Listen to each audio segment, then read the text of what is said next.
Nous invitons d'abord Madame Sarah Hymans, administratrice déléguée de l'organisme Way Evolution et partenaire à l'origine du développement de l'école communautaire entrepreneuriale consciente en Belgique. Alors en 2007, j'étais le bon petit produit de la société capitaliste. Je réussissais brillamment mes études à l'ICHEC, l'école de commerce de Bruxelles.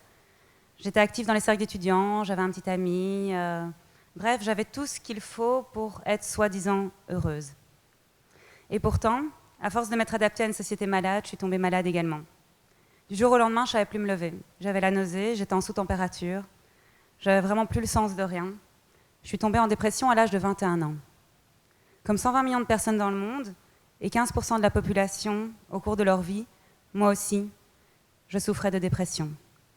La vie n'avait plus de sens, même si je n'ai pas essayé de passer à l'acte fatidique. J'ai compris ce sentiment que 800 000 personnes ont chaque année, qu'une personne a toutes les 40 secondes, celui de vouloir que tout cela s'arrête, de mettre fin à ses jours en espérant enfin pouvoir se sentir en paix. Cela a duré plusieurs mois, jusqu'à ce que je décide de reprendre la maîtrise de ma vie en main, d'être mon seul maître à bord pour dicter ce qu'il est juste et bon de faire pour moi et le monde. Mais en fait, je me suis retrouvée face à ma première question. Qu'est-ce que je veux vraiment faire ? Et néant, je n'en avais aucune idée. Tout ce que je savais, c'est que je voulais avoir le courage d'être enfin moi, de sortir de cette coquille prédéfinie par la société et ma famille, et d'oser vivre la vie qui me correspond vraiment. Nous sommes en 2010. Alors, après mon master en International Management, j'ai pris mon envol pour un voyage solitaire en Asie du Sud-Est pendant 9 mois. Et j'avais pour seul bagage 2 questions essentielles. Qui suis-je vraiment ? Et qu'est-ce que j'ai envie de faire de ma vie ? Ce périple a été ponctué de volontariat, de rencontres et de développement spirituel, et ça a changé tout le cours de ma vie. Je réalisais alors qu'on était beaucoup à vouloir changer le monde, beaucoup à se plaindre du système, et pourtant si peu à être ce changement qu'on veut voir dans le monde, et encore bien moins à oser apporter des solutions constructives et durables pour élever nos consciences et notre épanouissement à tous.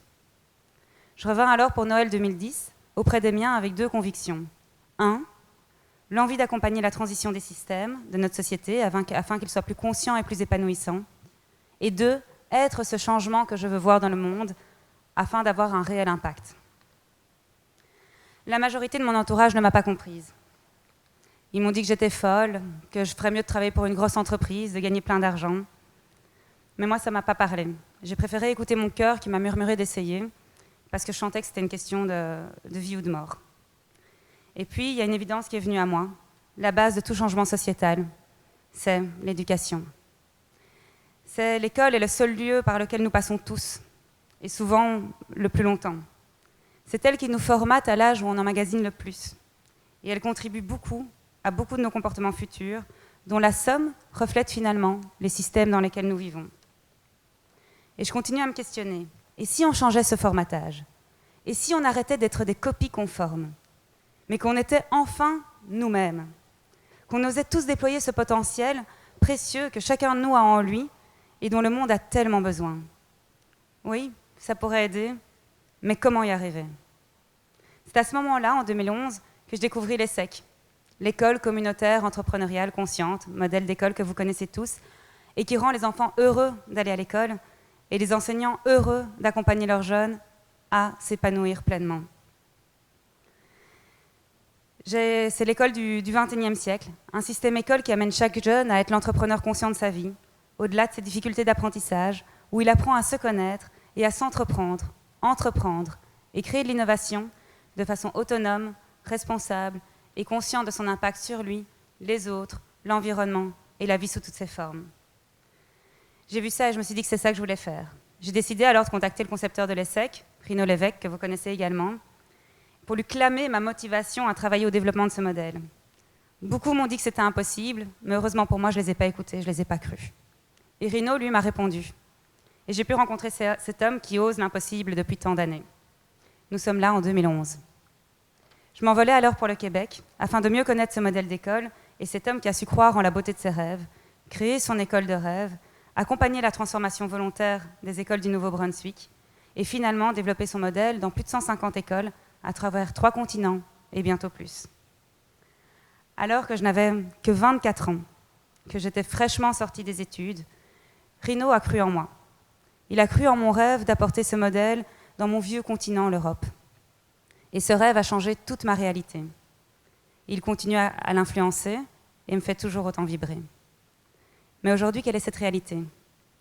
Aujourd'hui, c'est des conférences en France, en Suisse, en Belgique, 5 écoles ESSEC accompagnées en Belgique, la présentation de l'ESSEC à nos ministres de l'enseignement, au roi, à la reine, la traduction du profil en allemand et plein d'autres choses. Et je suis profondément heureuse aussi d'être la directrice de mon OBNL, WeEvolution, qui accompagne des bonnes méthodes d'évolution pour plus de bonheur dans l'éducation.